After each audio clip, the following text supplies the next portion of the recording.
तेजस्वी यादव 4 तारीख से यात्रा पर निकल रहे हैं। मगध रीजन को इस बार संवाद यात्रा में मगध रीजन में वो जाएंगे। 15 से नीतीश कुमार जा रहे हैं। क्या आरजेडी की भी कोशिश है महिला वोटर्स यानी साइलेंट वोटर्स के नब्ज टटोलने की? क्या है इसका मकसद? देखिए, अब कोई भी वोटर, चाहे वो महिला हो चाहे वो युवा हो, अब कोई भी एनडीए के साथ, जेडीयू के साथ, बीजेपी के साथ नहीं है। 2020 के चुनाव में ही ये क्लियर हो गया था। तेजस्वी यादव जी की पार्टी आरजेडी सबसे बड़ी पार्टी बिहार विधानसभा में बनकर उभरी थी, और ठीक है सरकार नहीं बना पाए, लेकिन जो जनमत घोटाला हुआ उस कारण से मात्र 10,000 वोट एनडीए के वोट से महागठबंधन को कम था, 10-12 हज़ार। तो इस बार तो मुकाबला बिल्कुल साफ है, कहीं कोई मुकाबला ही नहीं है। तेजस्वी यादव जी कार्यकर्ता के साथ संवाद करने निकल रहे हैं, अपने कार्यकर्ताओं से मिलने जा रहे हैं, कार्यकर्ताओं से फीडबैक लेंगे, क्या है उस क्षेत्र की समस्या, क्या है जनता।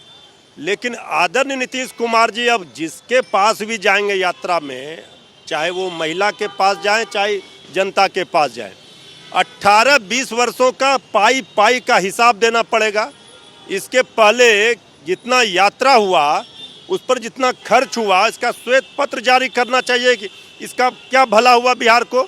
और 225 करोड़ का ये यात्रा है। जनता की गाढ़ी कमाई को इस तरह से लुटाना कहीं से भी उचित नहीं है। पहले सरकार को आकलन करना चाहिए कि जो भी यात्राएं की गई उससे क्या लाभ मिला, क्या फ़ायदा मिला। तेजस्वी जी नेता प्रतिपक्ष हैं। आज बिहार में अराजक स्थिति है, चारों ओर सरकार हर मोर्चे पर विफल साबित हुई है। झारखंड का चुनाव परिणाम ही बिहार चुनाव में दोहराया जाएगा, वही परिणाम बिहार में भी आएंगे, ये क्लियर है। मतलब आप कह रहे हैं कि जो महिला वोटर्स है, जैसे नीतीश कुमार महिलाओं से संवाद करेंगे, तेजस्वी यादव महिला केंद्रित नहीं है, तो इसमें तो महिलाएं तो चुप्पा वोटर अगर वो वोट कर दी तो नुकसान हो जाए। ये किसने कह दिया? बिहार की प्रथम महिला मुख्यमंत्री हमारी आदरणीय श्रीमती राबड़ी देवी जी थी, 7 वर्षों तक रही हो।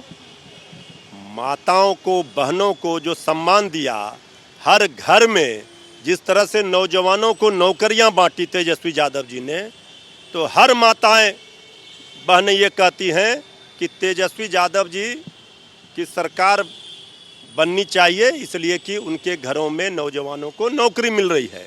इसलिए वो जो साइलेंट वोटर की बात होती थी, वो साइलेंट वोटर अब तेजस्वी जी के साथ है।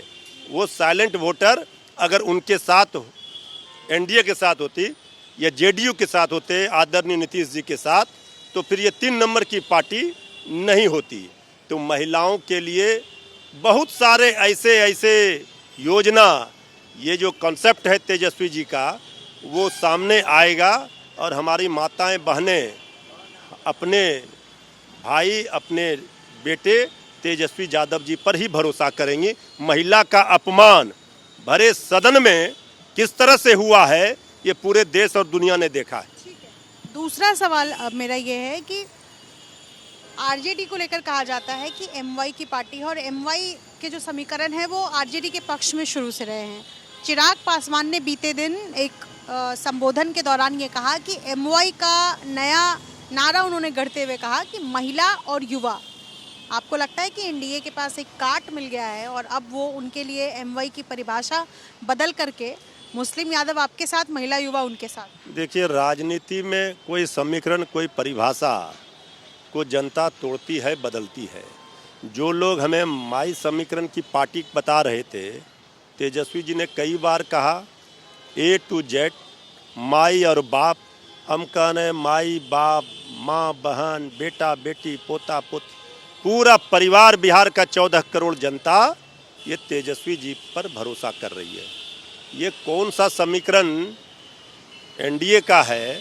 ये पहले तो इतने दिनों तक सत्ता में है, डबल इंजन की सरकार है। केंद्र से 11 वर्षों से क्या लाभ मिला बिहार को, कितना राशि मिला? जो पटना यूनिवर्सिटी को सेंट्रल यूनिवर्सिटी का दर्जा नहीं दिला पाए, विशेष राज्य विशेष पैकेज तो छोड़िए, नौकरी जो तेजस्वी यादव जी देकर आए वो भी बंद है। तो आखिर काम कुछ किया नहीं और समीकरण कह रहे हैं। युवाओं को नौकरी तेजस्वी जी ने दिया, अल्पसंख्यकों के सीधे तौर पर उनके ऊपर किस तरह से हमला किया जा रहा है कि वो रह नहीं सकते हैं बिहार में।